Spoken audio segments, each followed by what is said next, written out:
And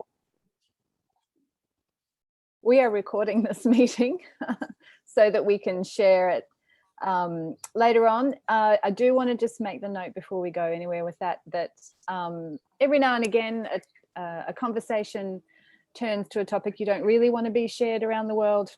So if you come away from the session and you feel that there's a section or something that you weren't happy about being recorded, please get in touch with us and we can go in and edit the video before it goes live, which won't happen for a couple of weeks anyway. So welcome everyone. This is the first session of LIVIANA 2021, which is our informal ad hoc distributed community economies research network conference. We had the first one last year as a replacement for getting together in person due to the pandemic.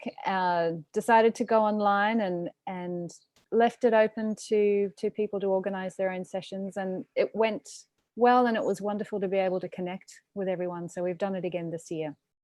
So this is the first of, I think, nearly 20 sessions that are going to be happening over the next couple of weeks in different time zones around the world. And I'd like to thank everyone who's helped us get to this point of starting, which is Kerry Woodward, who's been doing some wonderful organizational assistance from Melbourne, and Ana Eras, who's been supporting from Buenos Aires, and also Prior, who won't be joining us because it's still a terrible time of the night in Bangkok where he is. But these people have all been wonderful in pulling this together, so thank you. So welcome everyone to this first keynote talk. We have Kevin St. Martin, who's kindly kicking off the whole conference. Will be speaking today, and Professor Catherine Gibson, who will be chairing, and many people joining from many different places around the world. I'd like to acknowledge that many of us are coming from Indigenous lands in different places around the world. I'm not on the usual country that I'm on in Jabberong in central Victoria. I'm down in the south in Portland. And we've got many lands, not just in Australia, but other places around the world, unceded lands of Indigenous peoples who've been cared for many, many, many centuries. So I'd like to begin by paying respects to those Indigenous custodians of the land for the care they've given to country, and offer some acknowledgement as well to country itself. And with that, I'd like to hand over now to Catherine Gibson, who's going to introduce our wonderful speaker of the day. Thanks so much, Catherine, and over to you. Okay, thanks, Kat, and hi everybody. It's wonderful to see you all here. Yeah, we're very thrilled that Kevin is going to be giving our first keynote. And for those of you who don't know that much about Kevin, I'll just give a little bit of background. He is one of the founding members of the Community Economies Collective. I think I first got to know Kevin in the late 1980s when he was doing his Masters of Science at University of Massachusetts with Julie on overdetermination and the solid wood products industry or something like that. It was our attempt to start to unravel economic geography. And he then went on to do a PhD at Clark University, completing it in 1999. And that's when he had got into fisheries and fish, and a thesis on the discourse of fisheries and potential for community management. So the talk he's going to give today is going to really be, at the end of the middle still of a very long arc of research that's engaged with oceans and fish. So Kevin's work really critically analyzes economic and resource management and its capacity to format economy and environment. So he really sits at the intersection of economic geography and political ecology and political economy. And he's really been concerned to kind of challenge the sort of capitalist rationality of a lot of the models of marine science and policy. So his work has tried to reframe this in really interesting ways, which we'll probably hear a bit more about, to try and reconfigure and rework marine science and policy so that they'll support community economies and environmental commons. So mapping plays a big role in the work that he's done, and that's a really interesting aspect, and he's really developed that whole technology, I guess, in a community economies frame. So he has lots of big grants from big authorities like the NSF and a whole lot of other acronyms, which I can't even understand, and has led a lot of multidisciplinary teams doing this work. But he's also been the editor of one of our well-read books, Making Other Worlds Possible, Reforming Diverse Economies. And he is an editor, along with Stephen and Maliha and I, of our Diverse Economies and Livable Worlds book series, which we encourage anybody to send a proposal in for, because it's a great listing of books that are coming out. So yeah, we're really thrilled that Kevin is taking the time out to give us this wonderful talk and let us know about what he's been up to. And for those of you who haven't met him before, this is a great opportunity to get to know Kevin and what what he brings to our wonderful kind of intellectual and political community. So thanks, Kevin. Great, thank you, Kath, for that really generous introduction. I really appreciate it, and I'm truly honored to be a speaker here and the first speaker of this series and this conference. It's really is an honor, so thank you. And I just want to apologize for the glowing spaceship behind my head there. It's the I just misestimated that it's dark here now, and so I had to turn on a light, which and I can't move. It's too late for that. So bear with me with that glow behind my head. So sorry about that. But I'm going to get started by sharing the screen. And I have a slide presentation. So just give me a second. Okay, so thumbs up, you can see my first slide. Yes, great. So the title of the talk is Creating Openings for Community and Commons in the Digital Ocean.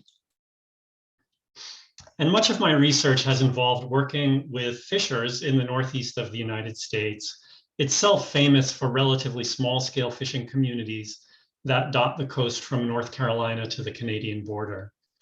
I'm interested in these communities because many could be characterized as sites of local or community economy that foreground livelihoods and well-being over profit and accumulation. That such community economies are resident in the very urban and industrialized Northeast of the US, that they have survived waves of neoliberal resource management measures that prioritize privatization, and that they continue to innovate on behalf of community and environmental well-being, suggest processes and practices that are clearly outside the hegemonic understanding of fishing as a practice of utility maximizing fishermen tragically overfishing a marine commons. So there is much going on here that the diligent diverse economies scholar might work to explicate and amplify, perhaps in the form of ethnographic or workshop settings or other face-to-face engagements that explore the relationalities constitutive of fishing community and commons where none have been presumed to exist.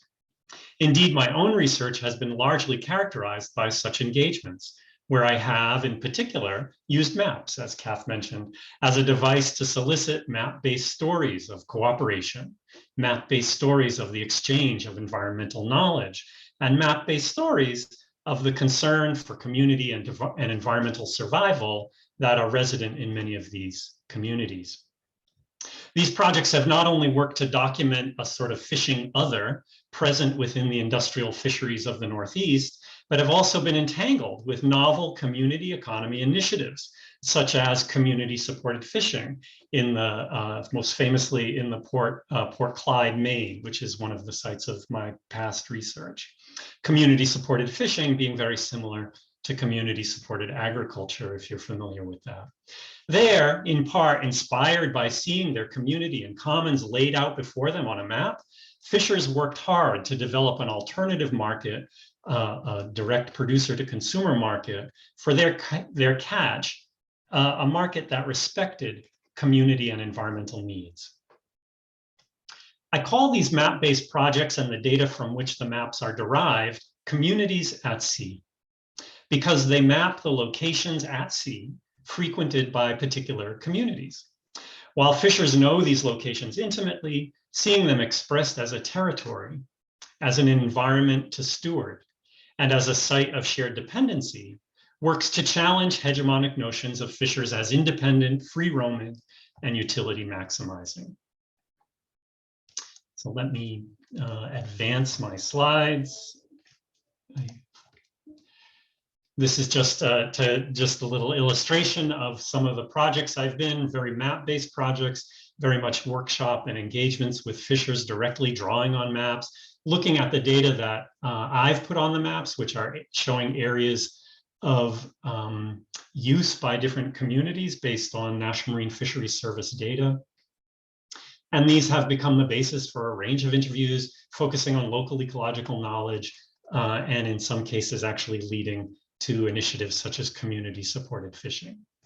So in these projects, it's clear that the face-to-face mattered, that the workshop was vital and productive, and clearly a site of resubjectification around economic and environmental issues.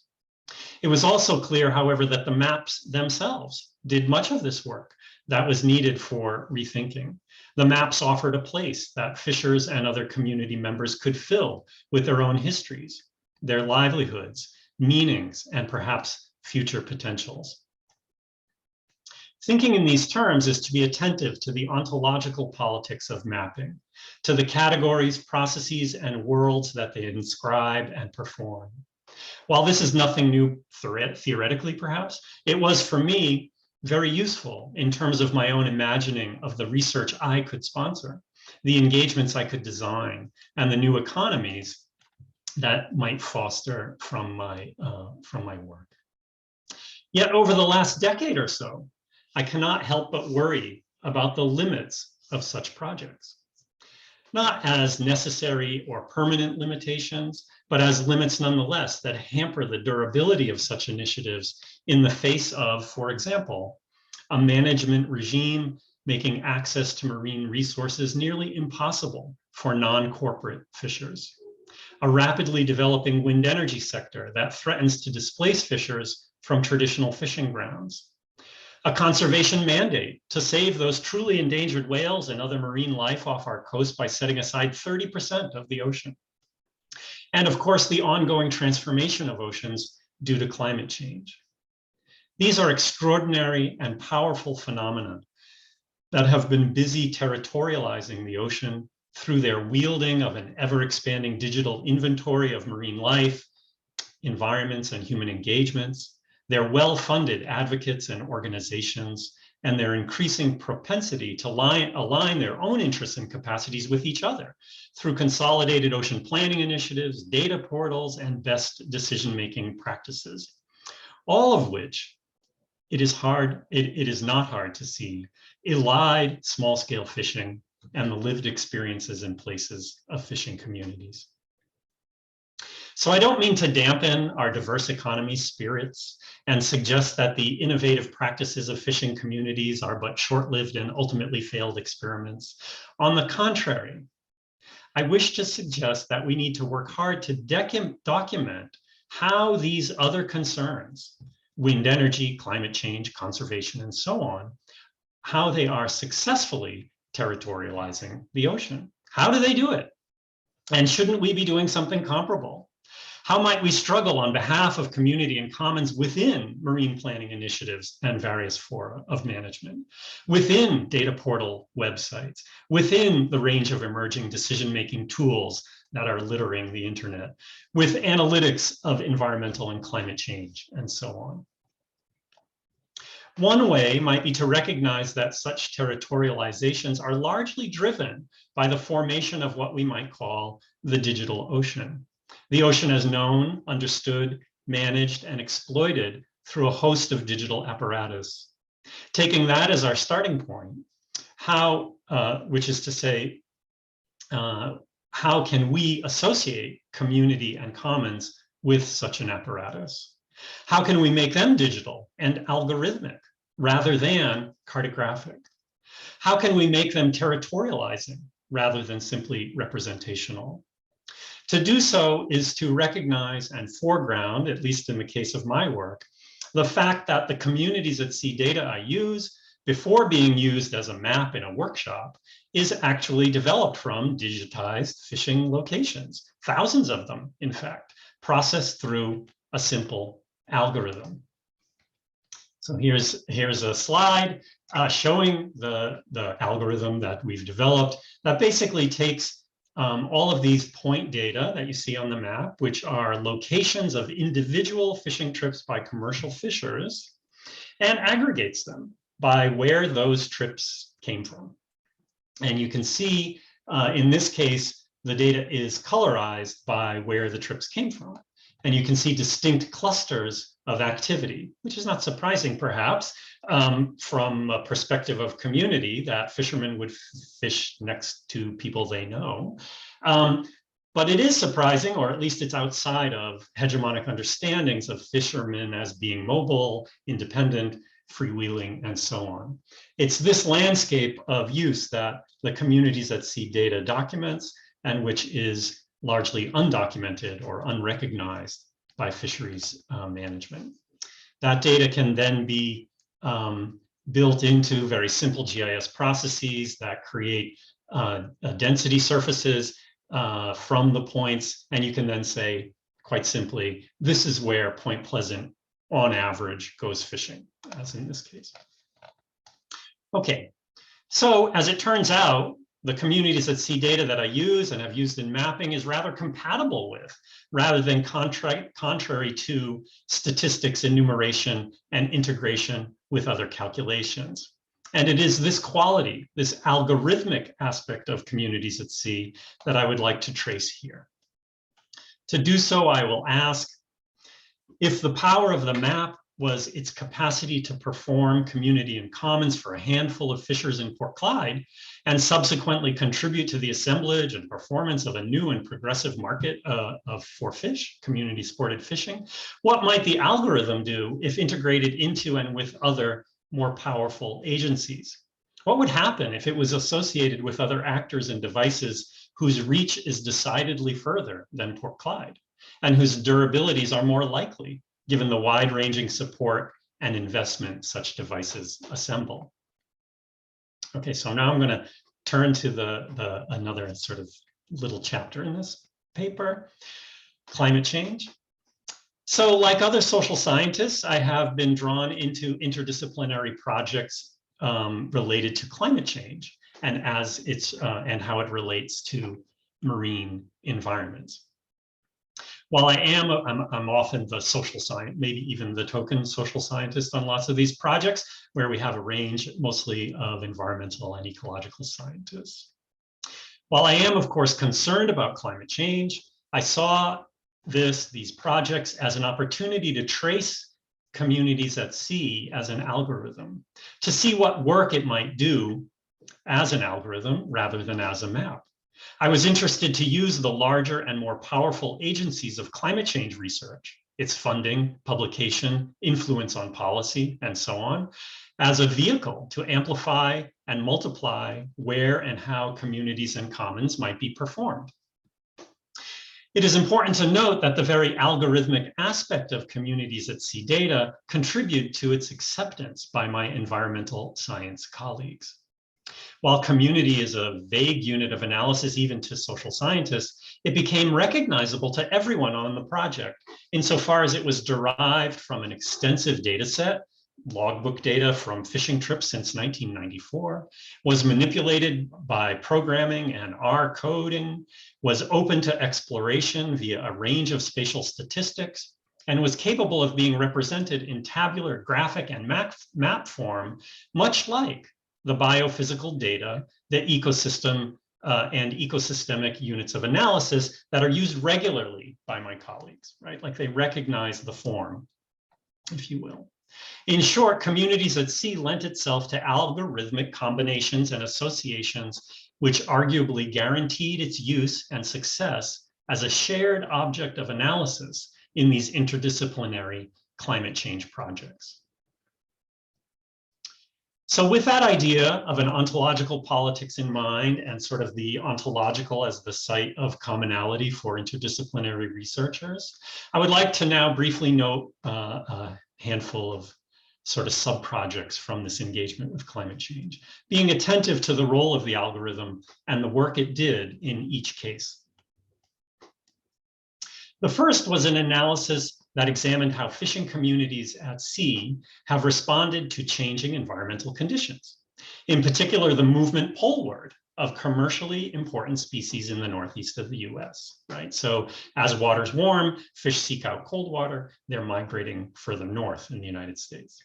What we found was that communities composed of large vessels were more mobile and could follow species as they shifted north, whereas communities made up of smaller vessels did best when they fished for a diversity of species, a different strategy. The results point to diversity and mobility as important to climate change adaptation. Also along the way, the analysis noted the decline or the disappearance from the data of many smaller communities that were unable to diversify in the face of environmental change.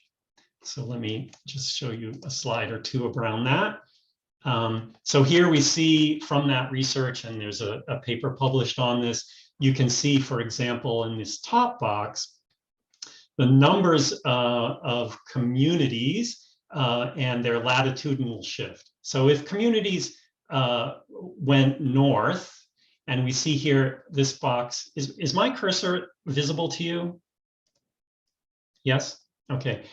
We see this box on the upper left showing large vessels, sort of community count of those large vessels. We see many of them to the right shifting latitudinally up to 20 kilometers per year over the course of 20 years of data, right? So this phenomenal shift for some large vessel communities. On the other hand, if you look at small vessel communities, virtually none of them have moved north, right? So you see, not surprisingly perhaps, that the large boats are more mobile. They are also largely corporate owned, whereas many of the small boats are family owned. If you look at the bottom panel, you can see here Beaufort, North Carolina, located on the coast in the very bottom of the coastline. And each one of those dots represents where on average you would find this fleet of boats in a given year. And you can see year after year after year, it's marching northward. Beaufort, North Carolina targets a species of fish that has moved considerably north with climate change.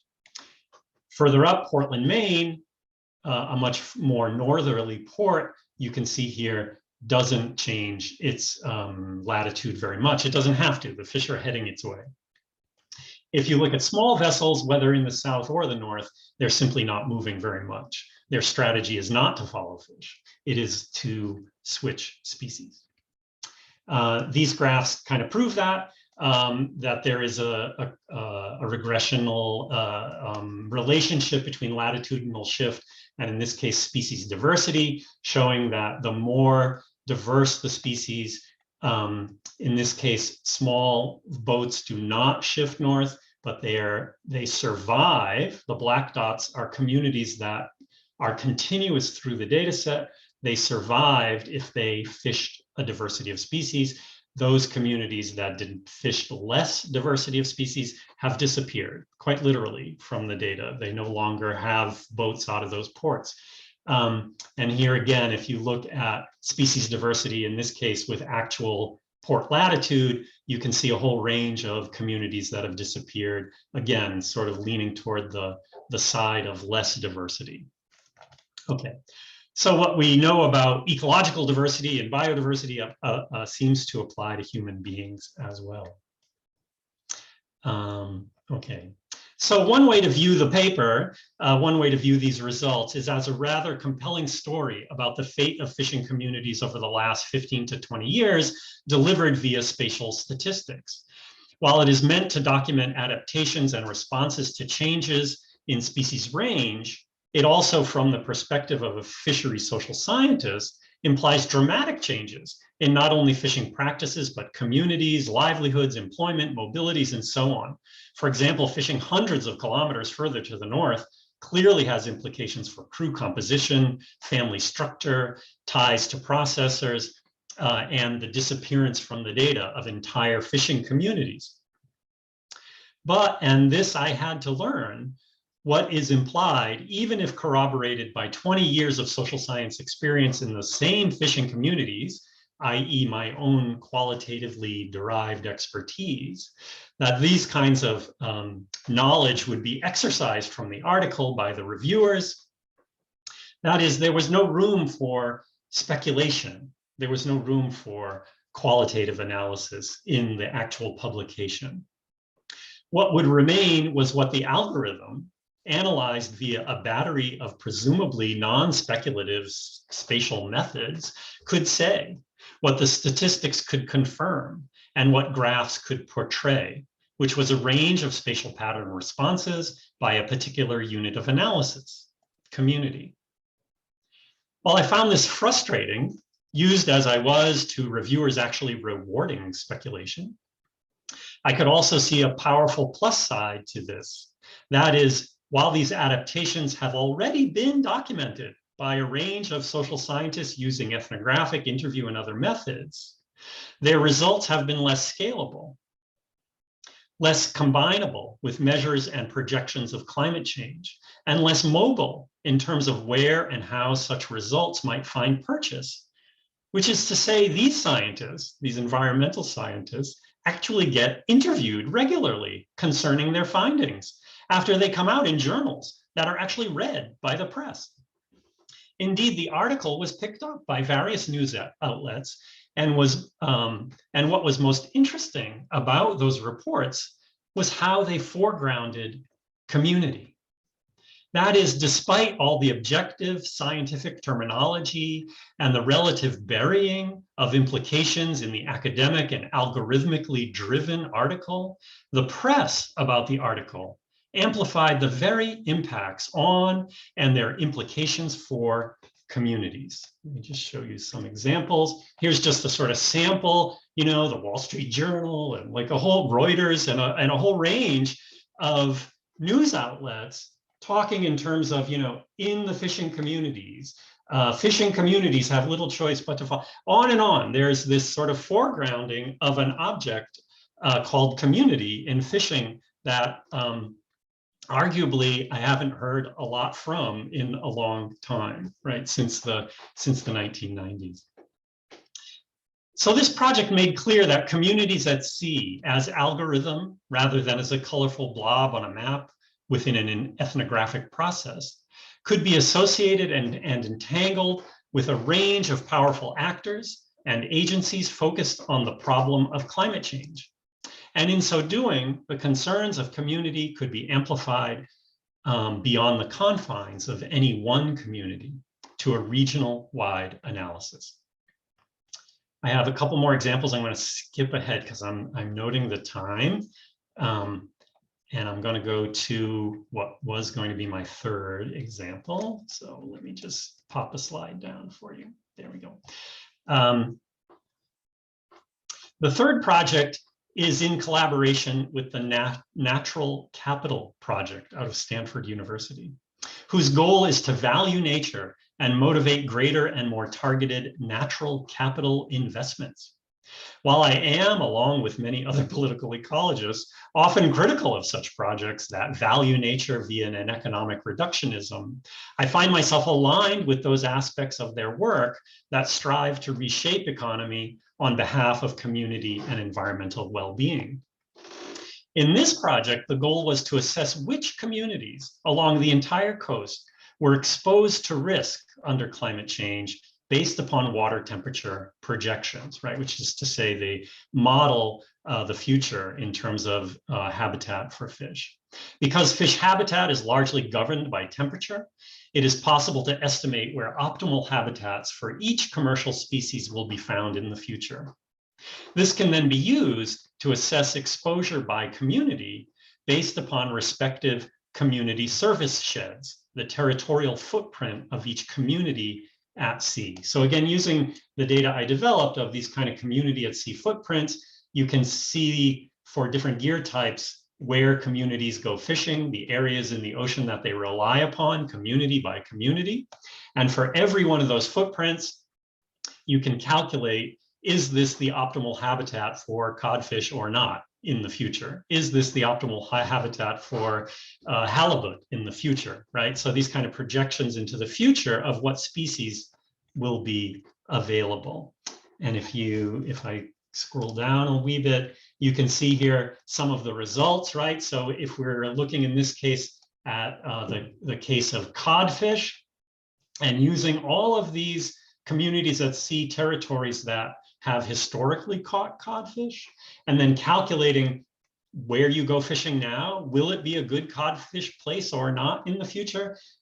If you're below this line on the right-hand upper square, if you're below that line, there'll be a decrease in habitat suitability for your community, which is to say virtually every community that fishes codfish from Newport, Rhode Island, all the way up to Port Clyde, Maine, our friends in Port Clyde, they will have community by community a decrease in habitat suitability for codfish, one of the species they rely upon most. For monkfish, you can see in the southern communities to the south of the coastline, a decrease in habitat suitability. But as you go further north, indeed, the habitat it gets better for monkfish, which is to say the change in water temperature suits them in the north.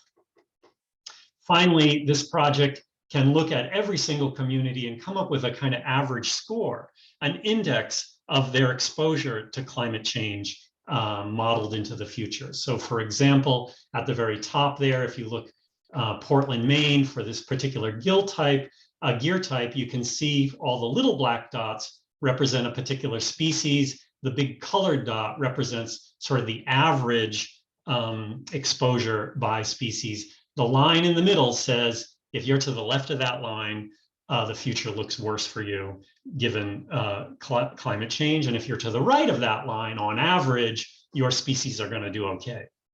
Of course, if you look at the data for all of these different fishing communities, by and large, climate change is not a good thing for most of them. Similarly, if you look at small trawling, Port Clyde, Maine, our friends in Port Clyde, Maine, they're very far to the left of the sort of average line. All of the species they catch, virtually all of them, are going to be impacted by climate change. Okay.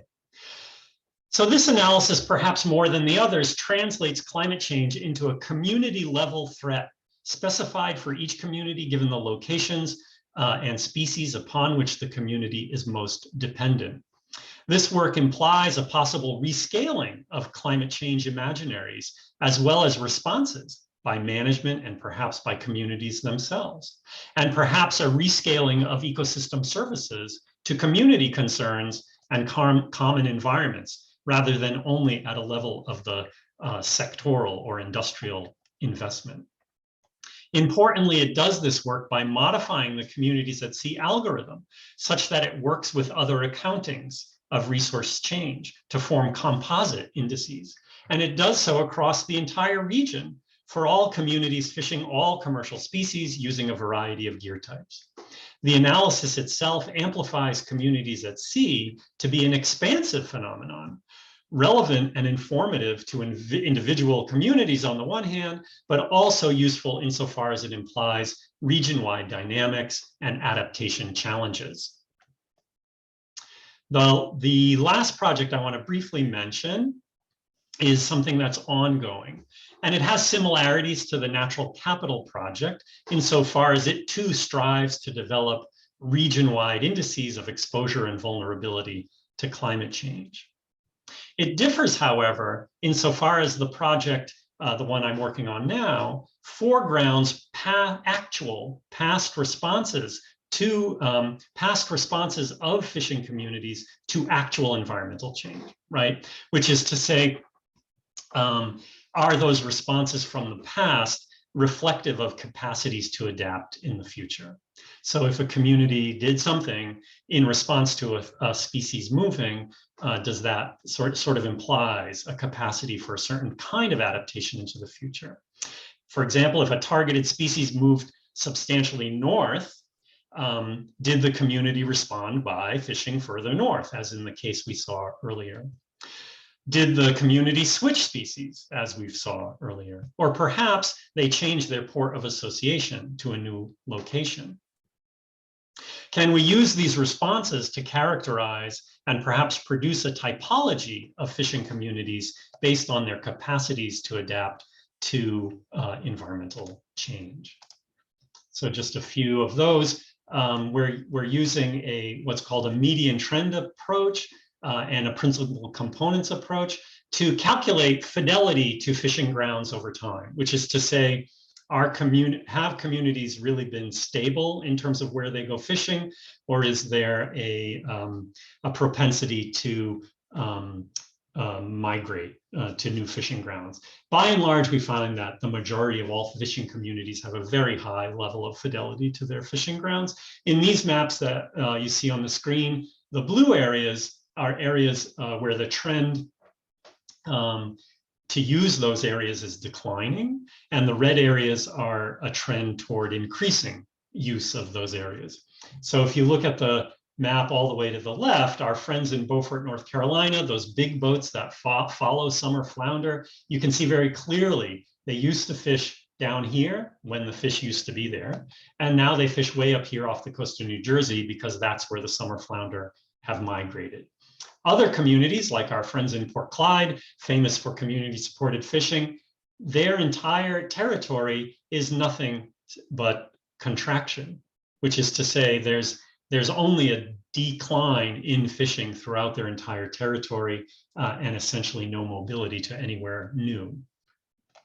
In other cases, such as New Bedford, Massachusetts, in the upper right, you can see nearshore areas or areas to the east in relative decline, and sort of a searching to the north and to the, to the further east, searching for fish.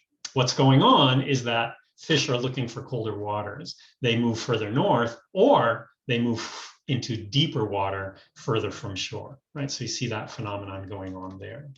The point is, shifting fishing grounds, we can quantify it and turn it into part of an index applicable to every community. We can also do the same for shifting target species. What species have they caught in their territories of use, and how have those changed over time and in response to fish migrations? And then finally, ports of association. This one's a little hard to read, except to say where there's a lot of red, you have a lot of fidelity to the port you belong to. And you see on the left-hand side, this is what it used to be in the early 2000s. And on the right-hand side, this is what it is now in 2020, roughly. And you can see that there's an increase in mobility, boats going to ports that are not their home port, that this is increasing. Okay, this project is in partnership with the National Marine Fisheries Service, and the indicators and the community and commons unit of analysis that it instantiates stand a good chance of being developed into an ongoing database used for actual fisheries decision-making, which is to say the target for this project is not a paper, it's actually to inform management in the Northeast of the US. This project will be directly enrolled into frameworks of fisheries decision-making and impact analyses that have until now been essentially devoid of community. Okay, so to conclude the presentation, let me see if I have a better slide to end on. That's a good slide. In the bad old days of the 1990s, when I started, when I was in grad school and started doing this work in fisheries, fishing communities were deeply opposed to fisheries science and management. They saw both as in collusion to take away access to fish, undermine livelihoods, and end their way of life. Fisheries social scientists were sympathetic, and both communities and social scientists foretold what would happen in the near future. Much of that has happened with the privatization of fish under quota management, which is to say a privatized form of management, and the consolidation of access to fish into fewer and more corporate hands.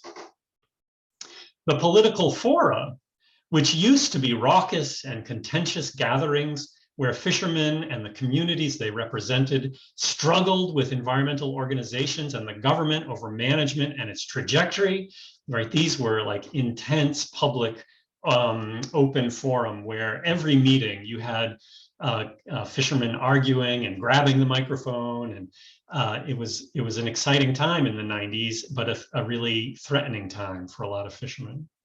These same fora are now rather post-political affairs, where consultants to corporate fishing enterprises and other fishing industry associations engage directly with fisheries scientists and managers to optimize quota distribution and harvest by species or sector.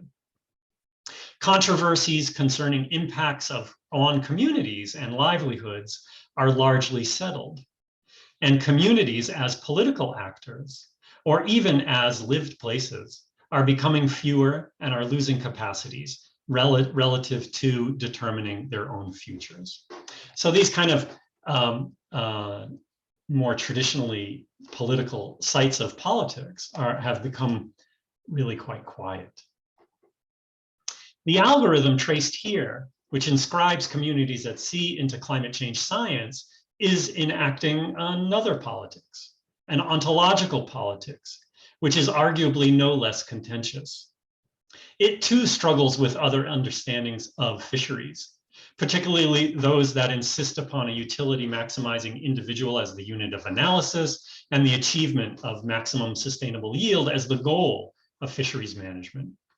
Importantly, the struggle for a world of communities and commons is, I think, made more effective by virtue of community and commons, in this case, being algorithmically enacted. Communities at sea is able to adapt to a number of contexts, integrate with other metrological projects, and be a shared object of analysis by both social and ecological scientists. It is, of course, always uncertain what will be the outcome of such politics, ontological politics, that is, or where such an enactment will lead. But I think it's heartening, in some strange sense, to again read compelling news reports focused on the plight and challenges faced by fishing communities. Thank you very much. Wonderful, thank you so much, Kevin. You can probably just unshare the screen now.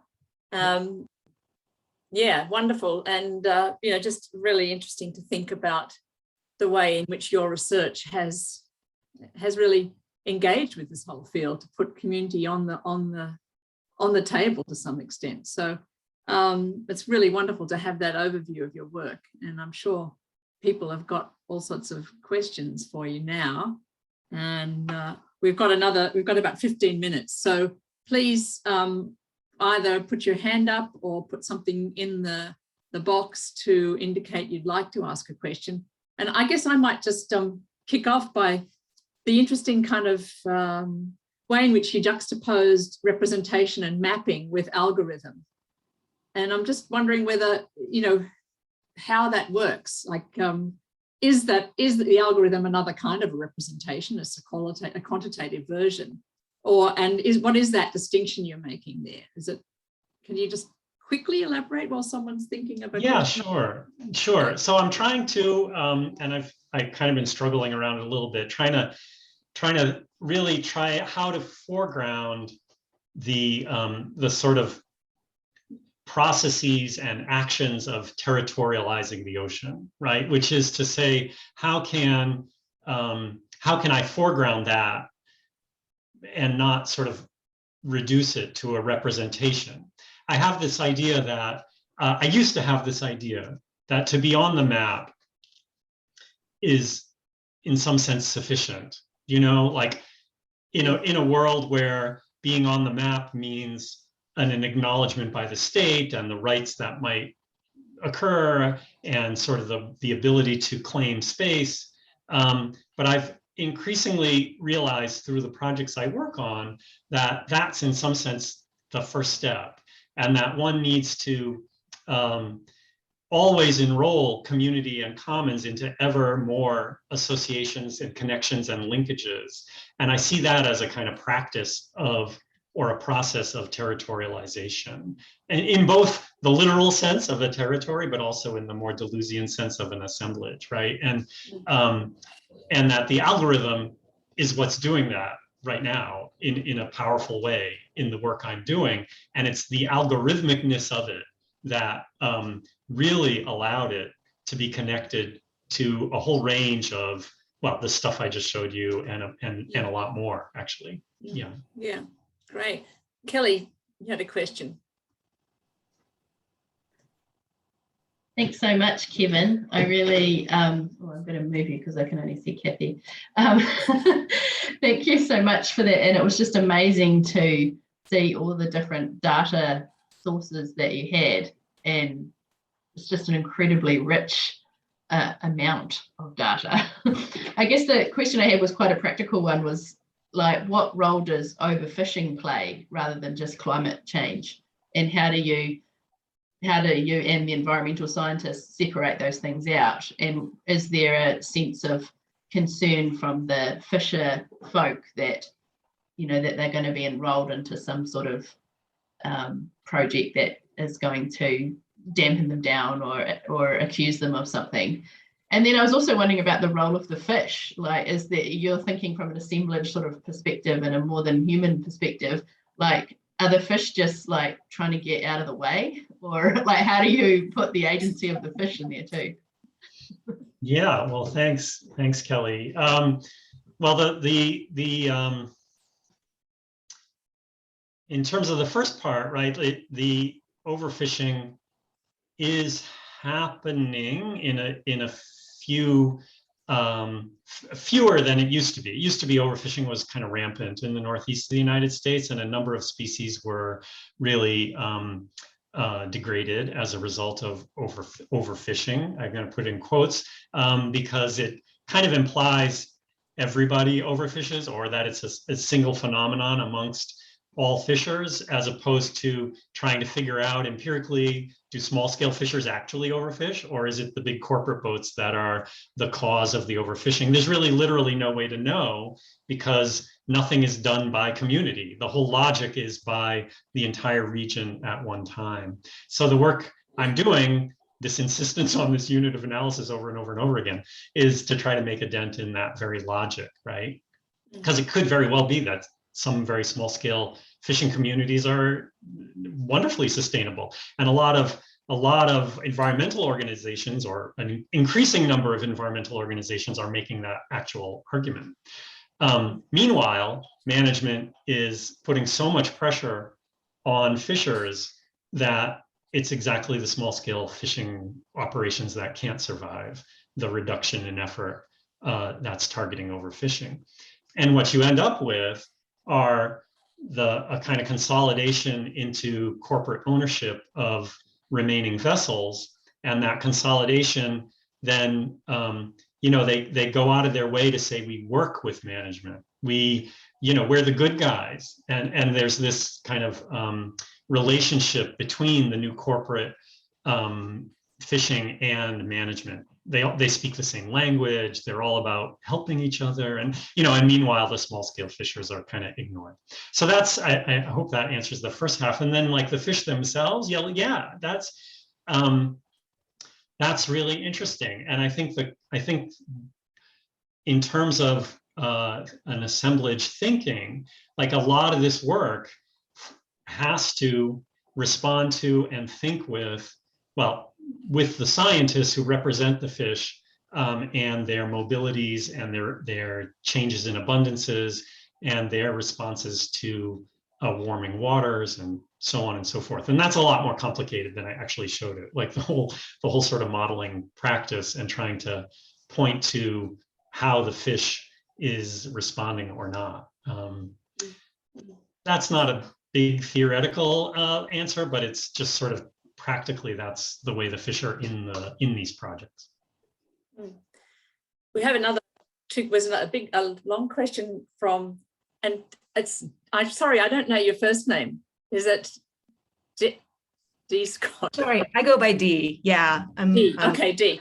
Yeah. And Anne's got a question too. And I know we've only got a few more minutes, and I was interested to see whether fishers might become interested in the conservation roles, thinking about transition. We're thinking about this in terms of coal mining and so on. What do people feel like they have to stay in one profession all the time, or can they transition to other things that might be in the same region? But and maybe quickly you ask your question, and then Dee, and then we'll have a chance for Kevin to respond. Anne? Thanks so much, Kevin. So Rich, I really enjoyed it. You were talking about diversity and adaptability, sorry, it's too early in the morning for me, of the small fishers and how they are so able to adapt and have that ability to fish for diversity. So the small boats that survive switch species. I just wondered, from all our knowledge of diverse economies and all the practices of gifting and sharing and gleaning and all those sorts of things, how that plays out in terms of survival of the small fishers by working together, and whether there's power in their numbers and their collective effort, and whether your research shows that small fishers who work collectively survive much more in terms of climate change, adaptability, diversity, etc. Thanks. Yeah, So sure. Kevin, I'm just yeah. thinking in terms of the interest of time, do we just 3 questions and then you have a chance to respond? So Dee, quickly, your comment. Yeah, thanks so much, Kevin. That was a really inspirational talk, and I'm not trying to bring the room down at all, but I am just curious, in the context of responsible research and innovation, for example, being the token social scientist in the room has more often than not been turned against us. Like, just by being in the room, a project is deemed responsible and they can go on and do whatever they want, right? And so I'm just wondering, with all these examples that you gave, it seemed like you never had your stripped down data turned against you and used to tell the opposite narrative of the one you wanted. And I'm just wondering, like, has this just been a success across the board? And just reflections on, is that because it's algorithmic? So Kevin, answer those 2 questions. We might have to leave the others in the chat for a later time, but yeah. Right. Well, I just have to say, it's such a pleasure to see you, Dee. I just can't, hi.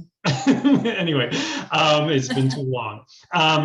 Just to go backwards then, for that question about not having it turned against me, and so it's not just all a happy story. It's a struggle. Like, it's always a struggle, and I've learned I've learned some skills about communicating and phrasing and coercing gently, and in ways that and I've also learned that the ontological object goes a long way. If others in your project can see it, which is to say, in the case of seeing it as, in their R code and seeing it as something they can combine into the epistemological modes they know, then that goes a long, long way. If I leave it as kind of, oh, here's my ethnographic maps and my qualitative story, like, that just doesn't go very far in these projects. But if I can produce a common object, right, a little boundary spanning object, that on the one hand you can write code around, and on the other hand you can take that map and go to a community and interview people, which I've done both of in these projects, and then have the results from both of those analyses speak to each other. Well, that goes a long way. That goes a long way. So it's a lot about language and presentation, and what I would argue, not about epistemological divides, but an ontological commonality that that I've learned is just really important, or what they say where I come from, wicked important. The other question about diversity and working collectively, and they're kind of, so yes, fishermen in some sense work together. They preserve their individuality and their independence very strongly, but on the other hand, they share knowledge of the environment, and knowledge about everything that it takes to be a successful fisherman is often exchanged within their communities, right? So in my earlier work, I like totally struggled over, are they competitive or are they cooperative? And of course they're both, right? Like in really interesting ways. And then the question is, when and how do you leverage one and use it? When and how do you produce an ally using the other, and so on and so forth. Not a great answer, except to say collective cooperation depends on kind of how you look at it in a lot of ways. Yeah. Great. There was a question from Stephen, but he's had to go and do the school run. And I see Mariana has a very intense question here about environmentally enabled class transformations, which I'm sure you can discuss over dinner. But Yeah. it could also come up perhaps in one of the other sessions through LIVIANA, when we might start talking about ethical economic prototypes. And I'm wondering whether we can kind of review and come back to some of these issues in some of the other discussions we might have during the conference. I'm just thinking we probably should keep to time. I know a lot of people in some parts of the world are about to start their business day, and others are about to wind down. But I just want to thank you, Kevin, for a fantastic lecture, wonderful insights and fantastic research, which we really value. And it's really wonderful to have you kick off our wonderful conference this year. Thanks. Well, thank you. Thank you all so much for. Great to see everybody. And I hope we'll all see each other in different combinations at sessions through the next 2 weeks. And again, thank you to the wonderful organisers for getting this together. It's been, it's been a big rush to get this happening, but it's wonderful to see we got a good group of 20 people, some of whom I don't know. It'd be lovely to have a chance to meet each other in other sessions too and say hi. Okay, signing off, and see you at another LIVIANA session sometime soon. Bye, Thanks, everyone. Bye-bye.